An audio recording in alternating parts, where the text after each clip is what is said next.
everybody. It's Mark Sawyer-Chu with Christian Surfers on the Talk Story Interview Podcast, episode number 3, with an amazing legend, longtime CSer, Mike Albutt.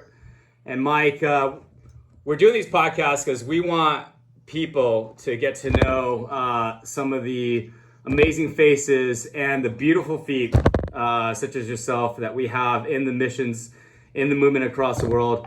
I'm coming from the Canary Islands right now, and after lockdown, and we're going to wait to go back to California just because it's a bit crazy right now with all the protests and the riots. So obviously we need to be praying for the U.S. But Mike, where are you at right now? I am in southern Mexico.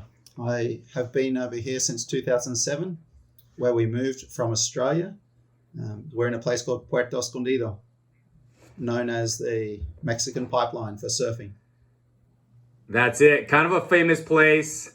It's in all the mags, and I love that, Mike, because and I want to ask you on this podcast and in our conversation on this interview today how you ended up there, because I'm in Lanzarote right now in the Canaries, which is where the European pipeline is. You're where the Mexican pipeline is, and it seems like everywhere in the world there's some sort of pipeline equivalent. But you've arguably landed at the most famous wave in Mexico. How is the weather there for you right now? Is it super calor? Is it hot? And are there waves? Well, we get rain. It only rains for about six months of the year, and the first rain was actually last night. We only got about 5 millimeters, but that was enough to annoy the surf. So there wasn't actually offshore winds today, but most of the times the offshore winds clean up the surf every day. But the temperature is low 30s, so that's in Celsius, so that's about mid 80s for the Fahrenheit Americans. So it's pretty warm, but it just stays like that every day. Thanks for converting that for us. Yeah. That's good that you did that, Mike. We have a global audience. I've had to learn both just because I married a European, so I do kind of understand Celsius now, but I appreciate you doing that for the rest of our viewers. And people can tell from your accent, and if they met you before, or if they already know your story, that you came from Australia. I'm just curious, are there a lot of Aussies in Mexico? Because I couldn't imagine a big expat community there for Aussies in Mexico, or are there a lot that I just don't know of? There's a significant amount of Australians, especially in this part of the world, like in even our town, considering the distance that Australia is to here. It's completely the other side of the world, and around that way and this way as well. We're on the top side of it. So for us to find, there's about a dozen Aussie guys living in our town now that do life in this community, doing various things. But there's at least that same amount again that are traveling through this part of Porto. So there's about 24 Australians here in town most days at the moment. Because of the shutdown, there's less, but there's definitely plenty of people. Yeah.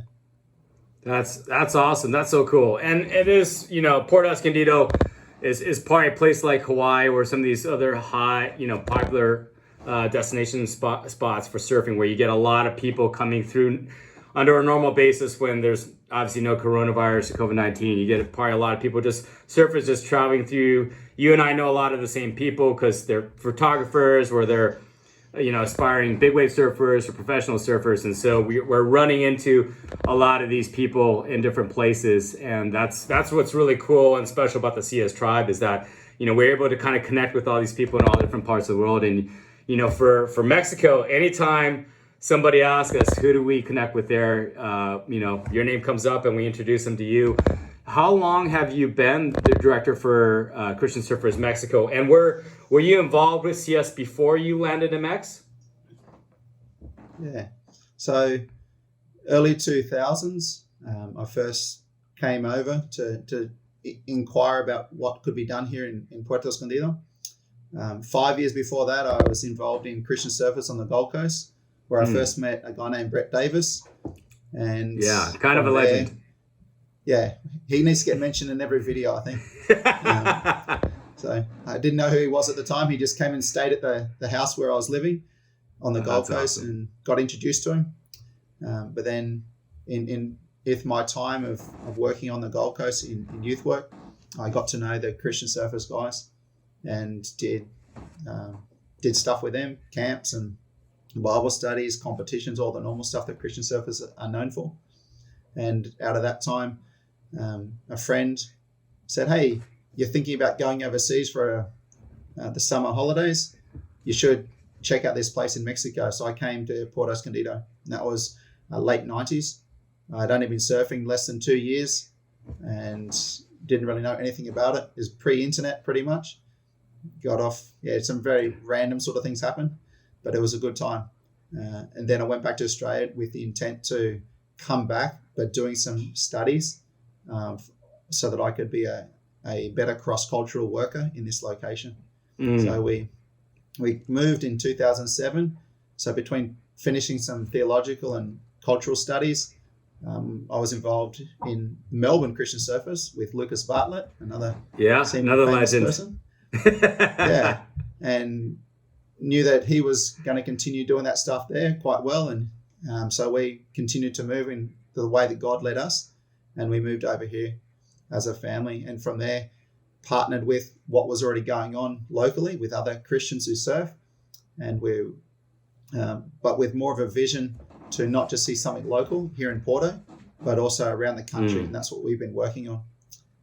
Setting up different missions around the country, starting off with just working out from here and seeing how God led us to connect with people who are already Christians or are surfers or surfers that are exploring faith issues or faith concepts. So that's how we've been able to establish Christian surfers around the country.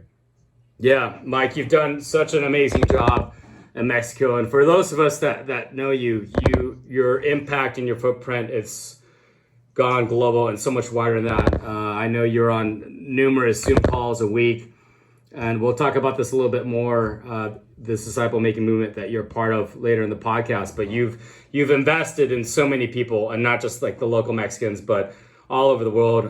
I've seen a couple WhatsApp chats with you, and it's an amazing job that you're doing, Mike. Thank you for your heart in that, and that's what people love about you. Well, how old were you when you met Brett? Was this before you were married and had kids? Correct. Yeah. Were you a teenager? Probably. No, I was 23. Okay. So I'm mid-40s at the moment, and Wow. So but we moved here when I was early 30s. Yeah. So we've been here for coming up to 13 years. Yeah, that's epic. So, Well, BD, Lucas, we love you. You guys got to especially comment on this episode since your names were mentioned. Mike, you're a legend to everyone else. I'm sure you know that. So I'm going to make sure anyone else that we talk to from now on mentions Mike Albutt. So you got to watch all the ones that follow you. But I love that story, Mike, because you were just thrown in the fire. You're like, you just learned how to surf. You're like, where am I going to move to? Where am I going to be sent by the Lord? I'm going to go to one of the heaviest waves in the world, the Mexican pipeline, Puerto Escondido. How was it being an Australian, learning Spanish and all that? Did you just jump into that right away, pick that up naturally? How difficult was it in the beginning to really kind of establish a presence with all the locals in the community there, especially in Porto, where it's so transient, kind of like we're talking about Hawaii and these other places? A lot of different people, touristas coming through. You're probably not getting a lot of the same people staying there for a long-term time like you are. No, there's lots of locals that surf all the time, and there's lots of transient people for sure, but there's also lots of people who come for significant times, 6 months, a year, and you get to know them. Okay. So they're like the semi-transient ones. Right. But it's learning the language. It's just sink or swim. And out of my need to go from place to place and physical hunger, you'll soon learn to communicate. Right. So I invested into those sorts of important words, which I can now communicate pretty good, but also a lot deeper as well. But it's just out of need, if you want to catch those good waves, you've got to learn how to duck dive to get out the back. That's what comes down to. Amen. And if you could take it the easy way, and some people take the easy route and go, I'll marry a local, and then that lady can share the gospel. But that's like getting a boat or a jet ski out the back. It's like, but then, it's not really the same. Getting towed in surfing is not the same as paddling surfing. So, a little bit different. So, Once. a little bit different, yeah. You still get to ride the wave, but you don't feel as accomplished, I think. But it's not just about accomplishment either. It's Yeah. But we've found that it's for getting to know people, it's do what Jesus did. Be with the people that he was with, the same sorts of people. Be nice to them and give them a reason to respect you. Yeah. Not necessarily do what they do, because a lot of the people aren't living according to the way that Jesus instructed the world to live. So live according to the way that Jesus designed us to live, and that draws people to him, like it says in the book of John. So. Yeah, I love that, Mike. And your fruit is, again, anyone that knows you, and hopefully people are going to know you a lot better through this podcast interview, but your fruit is very evident.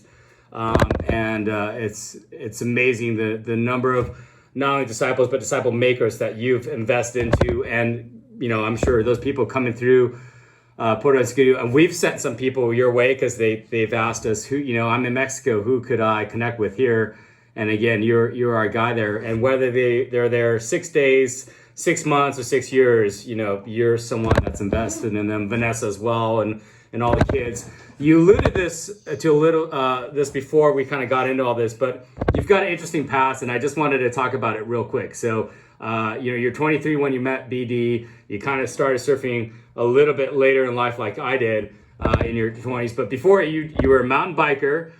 You shared Jesus in high school. You were a carpenter like Jesus. You were building websites. You were doing all these kind of different things, which a lot of people didn't know about you. I didn't know that about you before you kind of did all this stuff with CS. That's pretty amazing. Did you do all that stuff in Australia and then go into full-time ministry with Christian surfers in Mexico? And what was there a director in Mexico before you started, or did you kind of pioneer the mission there? Yeah, to answer all those questions. Sorry, I know that was like 20 and We're pioneering. That's all right. We're pioneering Christian surfers as not a brand, but the concept of connecting with the other missions around the country. But there's been stuff going here in this part of the world since the early 90s, if not even late 80s. There's been Christians who are surfing. Amen. They just didn't carry the Christian surfers logo, but they were sharing Jesus, and that's actually what we talk about here. We're not after a brand. We're here about sharing Jesus with the tribe of surfers.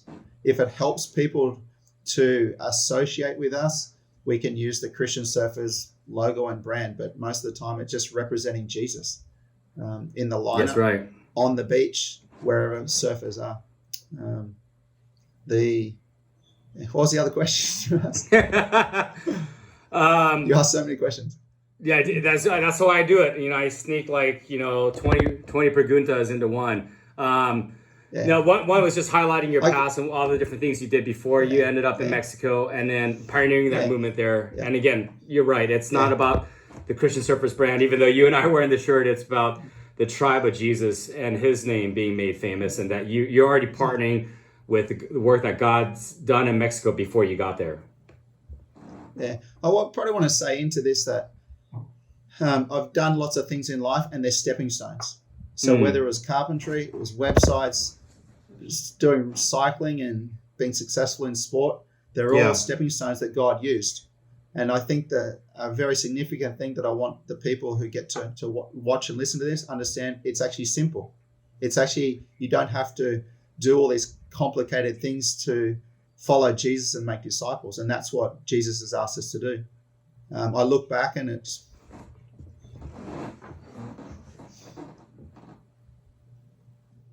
the thing that does impact me the most is that I know who I am and what I'm doing, and I go, it's actually pretty simple. It's just being obedient to Jesus and using what he's asked me to do, not trying to do what he's asking someone else to do, and just focusing on what are you supposed to do and doing that, and results happen. And the results are that people's lives are getting transformed. That's what impacts me. That's what I get excited about. That's what I see that Jesus got excited about when you read the scripture. I've got various stories that I've looked back and go, each of the stories have the same pattern. It's just hearing Jesus, being obedient to him, and letting him do it, and seeing the results of it. And that's why I encourage other people, and I ask people, can you please make disciples like Jesus said to do it? And often they'll say no, they struggle with that. They don't want to, because one, they don't want the responsibility, but two, they actually don't know what to do because it hasn't been modeled to them. And so that's one by one, we're modeling to the Christian Surfer guys that you can do something, and just giving them simple tools so that they can just do what I've been doing for the last decade or so. And whether I do it here, or I go to Australia, or I go on a trip somewhere, it's actually the same recipe. It's just reflecting Jesus. As Jesus cruised around, and you read the scriptures, you see what he did and doing the same things that he did. It's going looking for people that are lost, people that are needing spiritual healing, physical healing at times as well, and asking God, what are you doing in this person's life? Show me so I can be a part of it. And that's what we do. So where is someone at, and where does God want them to be? Someone comes to inquire at the local surf shop. Hey, I'd like to get a surf lesson. You ask some basic questions. What do you know? Can you swim, for starters? Have you had a surf lesson before? And then you, depending on their level, you go, okay, this is what we need to move them on with. There's only sort of two people spiritually in life, ones that are following Jesus and ones that aren't. So if they don't know Jesus, you present Jesus. And if they do know Jesus, you help them move along closer to walking with Jesus, which includes sharing Jesus with other people. And that's, I'd say, the missing link that 98%, I'm not picking just that number, they've done surveys, 98% of Christians are not making disciples.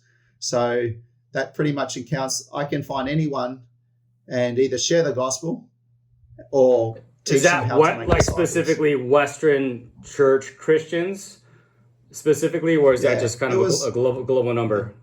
Okay. It was a US statistic from not that long ago. But as I've done life with people, I've questioned it because I haven't seen the survey. But I'm pretty confident that no matter where I go in Christian gatherings, if I was to do the survey, I'll ask someone, hey, Christian friend, who are you discipling? Who are you leading on? If you are a spiritual parent, name for me your spiritual children that you're raising and caring for. And the response is, it's not positive normally. So I would say 90% maybe, if not higher. So it's 9 out of 10, minimum 9 out of 10, which is sad, but it gives us something to do. It goes, okay, I don't have to try and work out what to do. It's just, okay, let's start at the basics. Let's start off. And for me, the basic is, okay, who are you doing life with? Start sharing Jesus with those people. If you don't know that, seriously write a list out of people that you do life with, of people that you have influence with. You don't have to go finding lots of people. You just start with the people you already do life with. Start praying for them and asking, like I just said a few minutes ago, God, what are you doing in this person's life? Show me and help me be a part of it. And then God will show you what needs to be done. I encourage people to have someone that they're receiving from. So everyone's got a parent. Who's your spiritual parent? Who's guiding you? Most people, unfortunately, in a spiritual context, are spiritual orphans. They've got no one who's helping them follow Jesus. And that's the dilemma that I think we need to, as Christians, we need to address. Start being parents, but if we haven't been parented, let's look for someone who can parent us. And that's what I've been doing for the last significant season. Yeah, we love that, Mike. I know part of the history there is you and I were in Hawaii at the CSI International Gathering in 2012, I believe, and Dan Spader from Sun Life was this one of the guest speakers that year, and he challenged us, and you heard that challenge of where are my disciple makers, and this we kind of already jumped into it. I was going to ask you how this path came along into this discipleship making movement, and you've already kind of explained a lot of it there. How does someone connect with you for, and those numbers are difficult to hear, but as you've alluded to, the reality is that, those are probably just the true numbers. And there's an opportunity here, like you mentioned, for all of us to change that and to be more obedient and aspire to something, something better, and create true disciple-making communities, throughout the circles of lives that we have influence in. How does someone connect with you on that and learn about how to do this? Because again, we kind of alluded to the fact that this isn't a very, most Christian communities or church communities aren't really doing something like this right now. How do they learn about how to do this, and how to do this effectively? How do they connect with you on this? Yeah, so Christian Surfers has got 5 strategic ideas, and the first 2 are important to this. One is equipping, and the second one is disciples. Just so you know, that the third one is serving, connecting, and partnering. So equipping and discipling is the first 2. So I'm equipping locally as well as nationally and internationally people who want to do the second thing, which is be a disciple and make disciples. So in this season, we've been using Zoom calls or online chats with people that go for about 2 hours, and we call it a pattern of discipleship. And that's a pattern that helps people follow Jesus well. And it includes different parts of the activity that helps them fish as well. So following and fishing. The first thing so as I look around the country, and we've got different locations that we can name, we go, who's there? Is there a Christian there? How is that Christian going? I want to make sure that Christian is following Jesus well first. That's the first thing. Because if he's not doing well, or they're not doing well, she's not doing well, the fishing's going to be bad. The mission is not going to be healthy. So our pattern of discipleship is, you see through the scripture, Jesus was just working with the person. He wasn't doing the activities. He was working with the person and making sure that they were doing well. He was teaching them, training them, equipping them. Okay, and that's discipleship. Now, one of the things that we think about is often we go, we need more information. No, actually, we don't need more information. We just need to pass on what we do know. I've heard an example, and around the world, there's McDonald's. I get a job at McDonald's, and I learn how to flip burgers. I learn for the first week, and someone teaches me how to do it the next week. A new person comes. The manager doesn't come and teach the person how to do flipping burgers. He gives it to me, but I only know how to flip burgers. That's okay. I just pass on what I know. So actually, when we make disciples, I just go, I will disciple you with the intention that you soon, very soon, will start passing on just a little bit with someone else. And as you start to do that, you will get a little bit more confidence, but you can add to them. The same with surfing. If I was to run a surf school, and I know that there's thousands of people that need to learn to surf because they all want to surf. They don't like sitting in the city. They want to come to our town, but there's not enough surf instructors. So I will train each person that they will be able to help me. Might give them a discount to come and help, whatever it needs to do, but train them. Hey, we've got a lot more people than came yesterday. I taught you yesterday how to put a leash on, how to put the wax on, how to put the fins in the board. Can you just tell these new people that while I do something else, I'll teach you something else new? So we don't actually need more information. We just need to practice what we know. And if we don't have spiritual children, we're not practicing. We're just sitting there and just learning more information. And that's actually not what Jesus did. It's not what he said, and it's not what he's expecting. So that's the change that was sparked, like you said, back in 8 years ago now, back in 2012. And that's the journey that I've been working on and discovering from people that have been successful practitioners in making disciples. Yeah. Amen. I love that, Mike. And it's being a stagnant Christian, it's a comfortable place to be. And, but it's important that we become active Christians and be able to, it's such a good analogy there with Macca's, best fries in the world, but McDonald's and just passing on, not making a hamburger, but making other hamburger makers and teaching them, just passing on what we know. And the analogy is surfing as well. And it really should be second nature. And something that I've done a couple calls with you. I need to do more. If people wanted to find you on social media and jump on one of these Zoom calls, and be able to ask you these questions and learn about this, how do they do that? Where could they follow you? Google my name, you'll come up pretty quick. Is there a CS Mexico Christian handle Service that Mexico. you use for Facebook or social media or Instagram? Yeah. Yes, my name. It's unique, Mike Allbutt. So they'll put it in the show notes somewhere. Yeah. Just Christian Surfers Mexico. You'll find me pretty quick. Awesome. I'm sure. Yeah, just want to encourage people just to live intentionally. I'm a surfer, but you can see by the photos behind, I actually ride a bodyboard. I'm not the average, not the typical, but I want to encourage people that God has made us all unique to do something specific. My history is, once I realized that I was, use the word set apart by God to do certain things. That's why I stopped doing this stuff in Australia, because only certain people, Christians can only share Christ with people in an appropriate way, but other people could build houses and websites that eternally make no difference.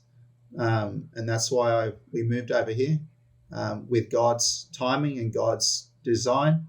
God provided me with the exact right partner in life and the 4 children that we've got for this season. Amen. But it's also about making disciples of them.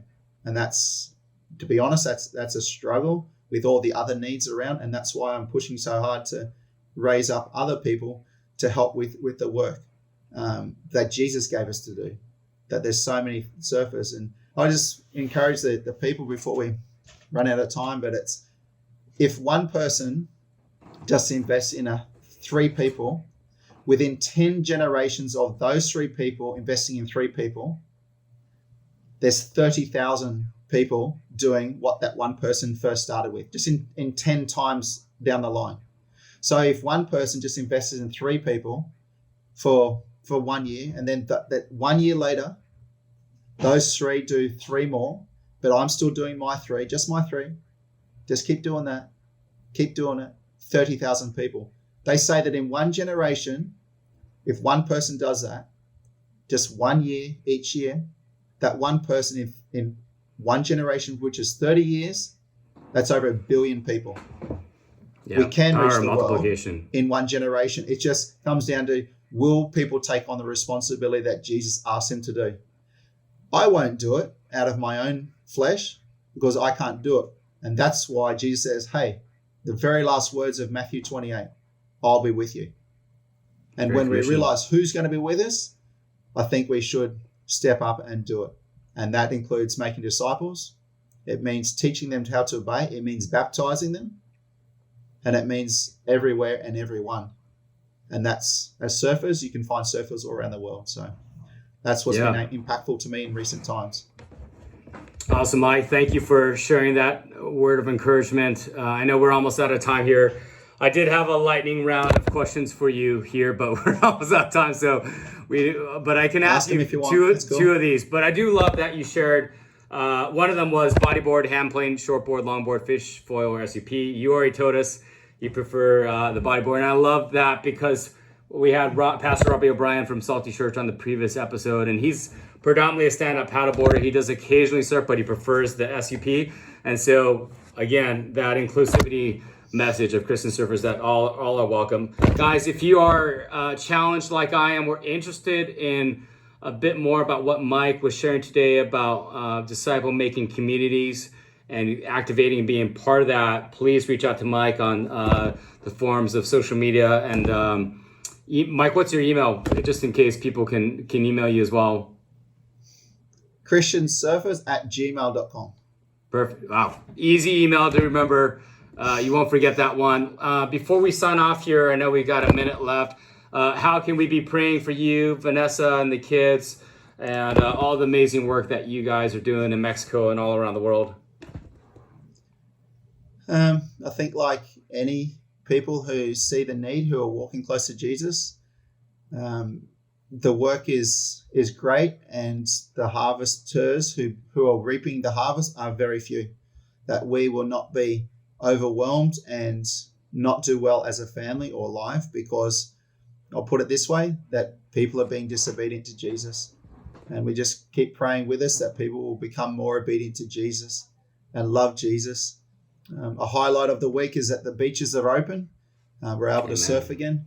But Praise one God. of the issues that I thought about was, if we said, hey, we can't go into the water, but we can be on the beach and pray, how many of us would actually just go down the beach and pray for surfers? Would we just stay home? And that sort of thing. And a lesson that I'm learning is the far greater importance that I need to model and do in prayer. I often use this example that eating is the evangelism, the discipleship, and other stuff. We sit at the table, it takes us 10 minutes, but often it takes us at least half an hour, 3 times as long to actually prepare the meal. Well, that's actually what we should be doing in prayer. We should be doing the preparation for the work, which is prayer. And that's something that I want to improve in how I do life and how I model to the people that I'm walking with Jesus with as well. So that's something to pray for us and for yourselves as well, that to increase prayer and do it and take on our responsibility. And for me, not to take on other people's responsibility to reach the lost, just start with a few. So just focus on a few people. Don't try and reach the world, but the world will be reached if we all do our part. Awesome, Mike. Thank you so much for sharing those challenges. I hope people stay in touch and people watch this and get to know you a bit better through this. Thank you for doing this and sharing the movement that you've helped educate us on in Christian surfers. And keep up the great work. And we're blessed to have you with what you do. Thank you, Mike. And we'll talk soon. Again. All right. God bless you. Adiós. Adiós. Nos vemos.